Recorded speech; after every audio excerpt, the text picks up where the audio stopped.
Hello friends, welcome on our channel. आज हम आपके सामने एक नई नोटिफिकेशन के साथ, एक नए प्रोसेस के साथ आज हम बात करेंगे एचपीएसएस के जो एग्ज़ाम कंडक्ट किए जाएंगे 2024 में, मार्च 2024 में, वो किस तरह से रहेंगे और क्या इसमें क्राइटेरिया रहेगा, एडमिशन डेट क्या है, लास्ट डेट क्या है, फ़ीस क्या है, लेट फीस क्या है और किस तरह के नए चांसेस किए गए हैं री एडमिशन के या रीअपेयरिंग के या रीचेकिंग के। कोई भी जो भी नोटिफिकेशन नई नई इन्होंने एवेलुएशन किया गया है, इसमें हम सारा कुछ कैप्चर करेंगे जिसके अंडर हम ये नोटिफिकेशन पुशअप की गई है। तो लेट्स स्टार्ट फ्रेंड्स। सबसे पहले हम बात करेंगे कि अधिसूचित किया जाता है कि हिमाचल प्रदेश स्कूल शिक्षा बोर्ड धर्मशाला की तरफ से जो हमारे पास नोटिफिकेशन है वो मार्च 2024 में करवाए जाने वाले 8वीं 10वीं जमा 2 की परीक्षा के लिए ऑनलाइन पंजीकरण प्रवेश पत्र भरने हेतु किया गया है। तो इसमें अब इम्पोर्टेंट डेट्स की बात करते हैं। जो फ्रेश एडमिशन की बात करते हैं तो फ्रेश एडमिशन डायरेक्ट साइंस, ठीक है, इसमें विदाउट लेट फीस है जो वो 10/10 से स्टार्ट हो चुकी है, वो जो 10 अक्टूबर 2023 से स्टार्ट हो चुकी है और 12 नवंबर 2023 तक इसकी एडमिशन चलेगी, ठीक है, जो विदाउट लेट फीस होगी, ठीक है। इसमें फ्रेश एडमिशन अवेलिंग टीओसी री एडमिशन भी शामिल है, ठीक है। इम्प्रूवमेंट भी कर सकते हो। अगर इम्प्रूवमेंट कैसे होगी, इम्प्रूवमेंट जो लास्ट ईयर आपने एग्ज़ाम दिए थे उसमें अगर आपके एग्ज़ाम में नंबर कम है या किसी में आप फेल हो, वो जो काउंटिंग में नहीं आता है वो सब्जेक्ट, उसकी आप इम्प्रूवमेंट भरा सकते हो, अदरवाइज़ आप नहीं भरवा सकते हो। अब देखो अवेलिंग टीओसी टीओसी इसकी जानकारी भी मैं नीचे वीडियो में दूंगा, तो आप फुल वीडियो ज़रूर देखें, स्किप ना करें, ताकि आपको फुल समझ आए कि आपने अगर नए दोबारा एग्ज़ाम देने हैं अपने 10th के या +2 के, तो किस तरह से आप कितना क्राइटेरिया रहेगा, कितने वर्ष के बाद आप दे सकते हो। अगर आपकी 10th 2015 या 17 या 20 में हुई है तो आप दे सकते हो या नहीं दे सकते हो, इसके बारे में मैं नीचे बात करूँगा। अब विद लेट फीस की बात करता हूँ डेट की, तो 13/11/2023 से 7/12/2023 तक 1000 रुपये लेट फीस रहेगी, ठीक है। ये टोटल फीस के ऊपर 1000 रुपये होती है, ना कि पर सब्जेक्ट पर। अब उसके बाद लास्ट जो डेट रहेगी उसके बाद भी डेट है 8/12/2023 से 30/12/2023 तक 2000 लेट फीस और रहेगी आपकी, ठीक है, फीस के ऊपर, ठीक है। तो ये रहेगी। उसके बाद क्या बोलते हैं कि उपरोक्त के अतिरिक्त यह भी अधिसूचित किया जाता है कि हिमाचल प्रदेश मुक्त राज्य मुक्त विद्यालय के तहत मार्च 2024 से छात्रों के ऑनलाइन आवेदन पत्र संबंधित अध्ययन केंद्रों के माध्यम से केवल संशोधित नियमों के उपरोक्त तिथियों अनुसार ही से भरे जाएंगे। मतलब जो जो डेट बताई गई है, जो फिक्स डेट है 10/10/2023 से 30/12/2023 तक, इसके बीच में ही ऑनलाइन अप्लाई कर सकते हैं। वो भी जो सरकार के द्वारा ऑफिशियल उनको सेंटर्स दिए गए हैं, उन्हीं स्कूलों में आपके ये अप्लाई होगा। आप खुद से या साइबर कैफ़े से या किसी भी लोकमित्र केंद्र से ये अप्लाई नहीं होगा, वो ऑफिशियल सेंटर से ही अप्लाई होगा, स्कूल से ही अप्लाई होगा। उसके बाद अब चेंजेस की बात करते हैं तो क्या चेंजेस किए गए हैं। तो फर्स्ट पे हमारे पास चेंजेस है स्पोर्टिक एडमिशन फॉर्म, जो एसएएफ को बंद किया गया है, ठीक है। जो ऑफलाइन था अप्लाई करना वो बंद कर दिया गया है, टोटली बंद कर दिया गया है। इसके लिए ऑनलाइन ही अप्लाई किया जाएगा, जो स्वीकार किया जाएगा, ठीक है, एक्सेप्ट किया जाएगा। उसके बाद क्या होगा, जो भी आपके डॉक्यूमेंट हैं वो अपलोड होंगे, ठीक है। अगर आप कहीं पे प्राइवेट सेंटर में भी आप एग्ज़ाम भरवा रहे हो तो वहाँ पे आपने अपने फुल डॉक्यूमेंट ले जाना है, आधार हो, फोटोग्राफ्स हो, या साइन देने आपने अपने, अगर 12th का भरवा रहे हो तो 10th का देना है, वो सारा आपके पास होना चाहिए क्योंकि वो अपलोड होंगे, ठीक है। उसके बाद क्या बोलते हैं, समस्त अध्ययन केंद्र परीक्षार्थियों के सहायक दस्तावेजों को बोर्ड द्वारा प्रक्षेप प्रेषित नहीं करेंगे, परंतु उन्हें अपने पास सुरक्षित रखना सुनिश्चित करेंगे, ठीक है। वो अपलोड करके अपने पास सुनिश्चित करेंगे, ठीक है, रखना सही करेंगे, ठीक है। अब संकायों की बात करते हैं तो जो भी क्राइटेरिया होगा उसके क्राइटेरिया के अकॉर्डिंग ही आपके एग्ज़ाम भरे जाएंगे, ठीक है।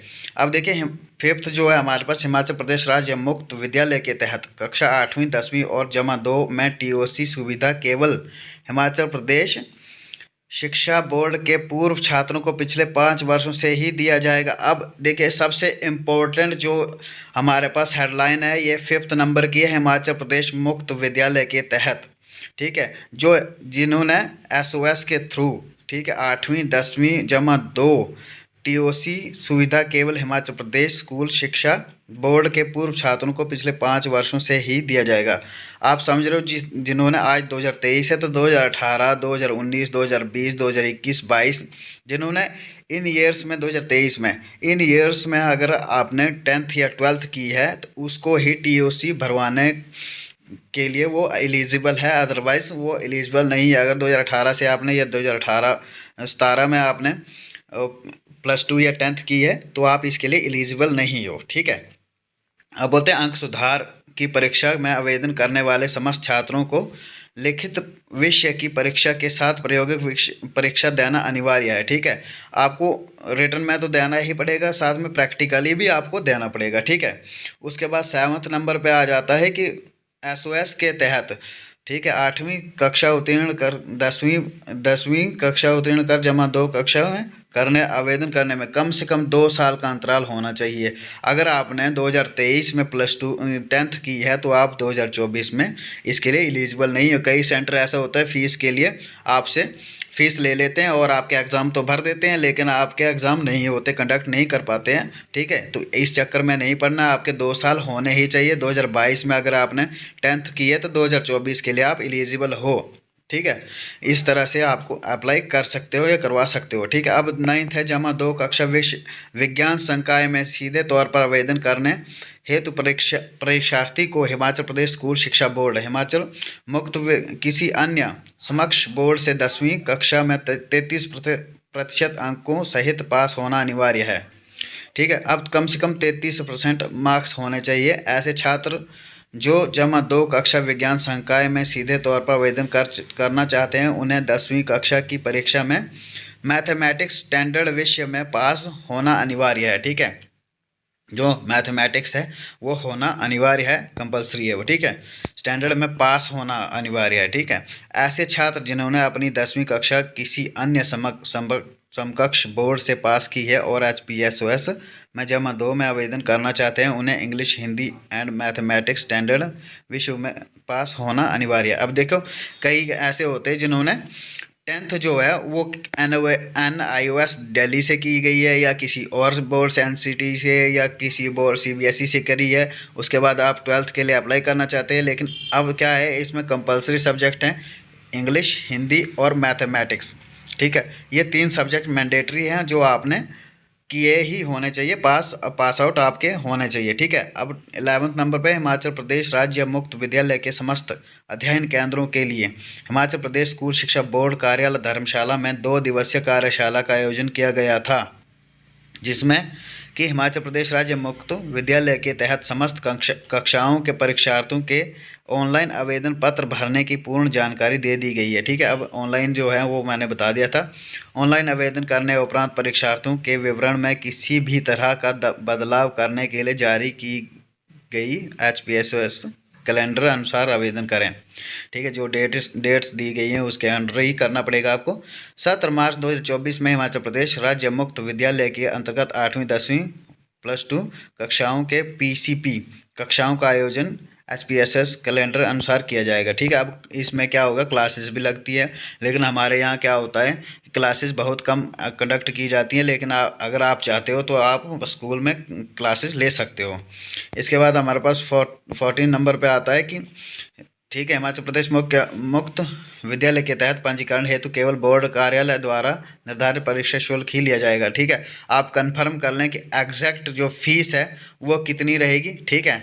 पहले आप सेंटर से वो कंफर्म करें, ठीक है। हिमाचल प्रदेश राज्य मुक्त विद्यालय के अध्ययन केंद्र द्वारा किसी भी परीक्षार्थी की पात्रता की जांच किए बिना गलत पंजीकरण किया जाता है तो उसके लिए पूर्ण उत्तरदायित्व संबंधित अध्ययन केंद्र के समन्वयक का होगा, ठीक है।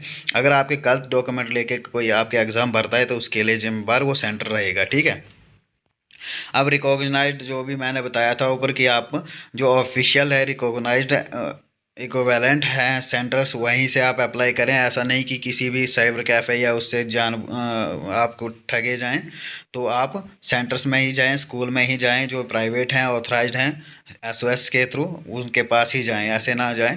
तो उसके बाद देखते हैं ऑनलाइन एप्लीकेशन में दर्शाए गए सभी कॉलमों को ध्यानपूर्वक पढ़कर सही भरा जाए, कोई भी कॉलम खाली ना रखें तथा समस्त परीक्षार्थियों के फ़ोटो, अब देखिए फ़ोटो हस्ताक्षर और आवश्यक सहायक दस्तावेजों को स्कैन करके ऑफलाइन आवेदन पर पत्र में अपलोड करना अनिवार्य है। पंजीकरण करते समय परीक्षार्थी का नाम, पिता का नाम, माता का नाम, जन्म तिथि, जो अब जेंडर होगा, स्थायी पता, आधार कार्ड डिटेल, मोबाइल नंबर, ठीक है, टीओसी, विषय, परीक्षार्थी की अपेयरिंग टाइप, ठीक है, को सही एवं स्पष्ट रूप से दर्ज करना सुनिश्चित करें। ठीक है, आप खुद भी चेक कर सकते हैं जब आपकी फॉर्म फिलअप की जा रही है, तो आप खुद चेक करें इन चीज़ों को कि क्या सही है या नहीं है, नहीं तो आगे आपको इन फ्यूचर प्रॉब्लम आ सकती है। इसके बाद हम बात करते हैं हिमाचल प्रदेश राज्य मुक्त विद्यालय के तहत परीक्षार्थियों के ऑनलाइन आवेदन पत्र भरने हेतु पात्रता बारे महत्वपूर्ण जानकारियाँ और संशोधित नियम विवरणिका में दी गई है। ठीक है, लास्ट है हमारे पास 19 नंबर पे है, जो अध्ययन केंद्र एवं हिमाचल प्रदेश राज्य मुक्त विद्यालय से संबंधित कार्य के लिए निम्नलिखित स्टाफ होगा। ठीक है, अब देखिए स्टाफ की जो डिटेल है वो भी दी गई है, तो ये हमारे लिए इतना इम्पोर्टेंट नहीं है। तो ये थी फ्रेंड्स हमारी आज की जानकारी। अगर आपको वीडियो अच्छी लगी हो तो प्लीज़ लाइक करें, शेयर करें और चैनल को सब्सक्राइब करना बिल्कुल भी ना भूलें। So thanks for watching friends.